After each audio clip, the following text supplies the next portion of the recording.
Comment distinguer les couleurs chaudes des couleurs froides? Let's go!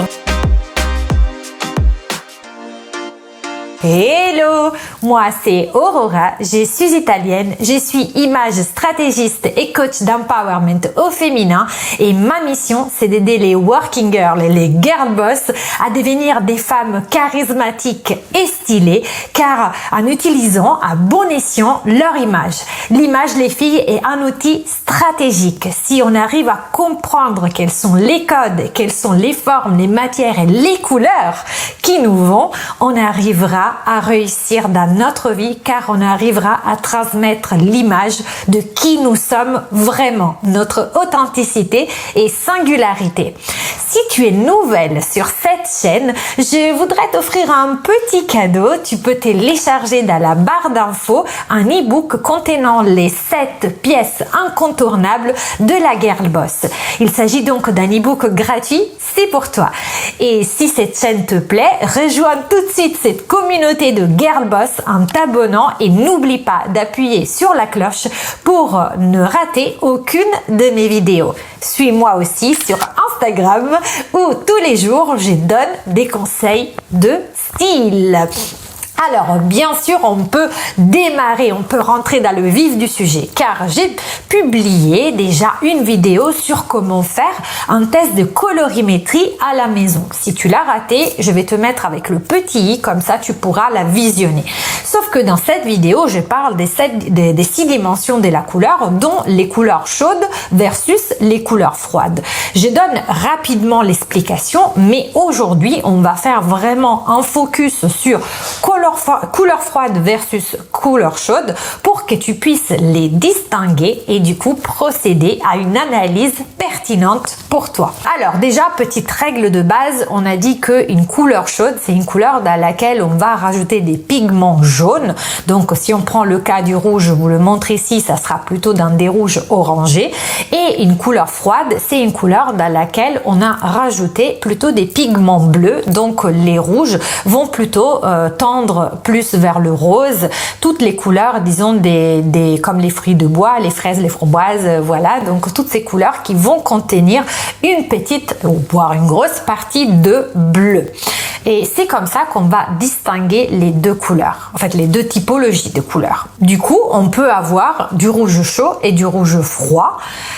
Donc c'est vrai que quand on pense au rouge, on pense toujours que ce soit une couleur chaude, ça l'est en première instance, mais si on rajoute des pigments bleus, on pourra avoir des rouges plus froids. Donc ça, c'était la règle de base. Le deuxième point, c'est qu'on va regarder, pour mieux comprendre comment distinguer les couleurs chaudes des couleurs froides, comment les couleurs sont créées. Et pour cela, je vais m'aider de la roue ou du cercle de Itten, qui a donc inventé cette classification de la couleur qui nous explique comment on fabrique les couleurs. Alors vous voyez, en fait, il y a 3 couleurs primaires qui sont le rouge, le jaune et le bleu.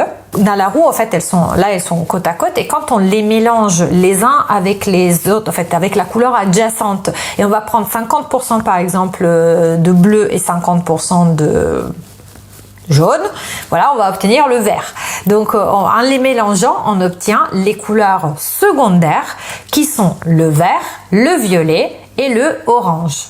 Ensuite, si on mélange les couleurs primaires avec les couleurs secondaires adjacentes, bien sûr toujours avec cette technique de 50% de l'une et 50% de l'autre, on va obtenir les couleurs tertiaires. Par rapport à l'idée, donc on s'est fait des couleurs chaudes versus les couleurs froides, je vous mets ici la roue pour que vous puissiez vraiment visualiser. Donc sur le côté haut à gauche, vous trouverez toutes les couleurs plutôt chaudes et en bas à droite, plutôt les couleurs froides. En sachant qu'il y a quand même des frontières parce que plus on rajoute du pigment jaune, plus par exemple, même dans les bleus, qui est une couleur froide, je vous prends l'exemple du bleu qui est une couleur froide, si on va rajouter du jaune, on va obtenir un bleu turquoise. Et le bleu turquoise, c'est un bleu chaud. Et même si je veux exagérer jusqu'au bout, et je prends le jaune, tu vas me dire, mais comment ça, Aurora, le jaune, c'est une couleur chaude?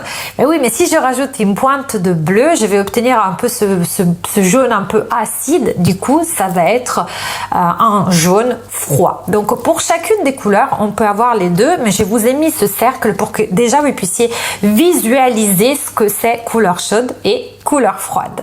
maintenant que vous savez parfaitement distinguer, d'ailleurs dites-le moi dans les commentaires si maintenant vous avez bien compris la différence des couleurs chaudes et couleurs froides, et ben maintenant on va continuer dans l'analyse et je vais vous dire dans la prochaine vidéo comment faire pour savoir sur vous si c'est plutôt les couleurs foncées, donc voilà, ou les couleurs claires qui vous donnent bonne mine, qui vous vont au teint. Donc restez avec moi, et d'ailleurs si cette vidéo vous a plu, sachez déjà qu'il y a toute une série sur la colorimétrie que je suis en train de faire, donc checkez dans les prochains jours et regardez les vidéos précédentes. Abonnez-vous aussi à la chaîne, ça me ferait super plaisir que vous puissiez faire partie de cette communauté de Girl Boss. Bien sûr, appuyez sur la cloche pour des notifications. Et aussi, qu'est-ce que je voulais vous dire? Y a rien du tout en fait. Rien d'autre. On se voit bientôt. Ah si, juste parce que quelqu'un peut me poser la question sur où j'ai pris ce haut. Et en fait, il vient de Dress by NK, qui est la boutique avec qui j'ai fait toujours des partenariats. C'est la boutique grâce à laquelle j'ai gagné les reines du shopping. Si vous ne le savez pas, j'ai gagné les reines du shopping la semaine du 2 novembre 2020. Bref, je vous fais plein de bisous et je vous dis à très vite.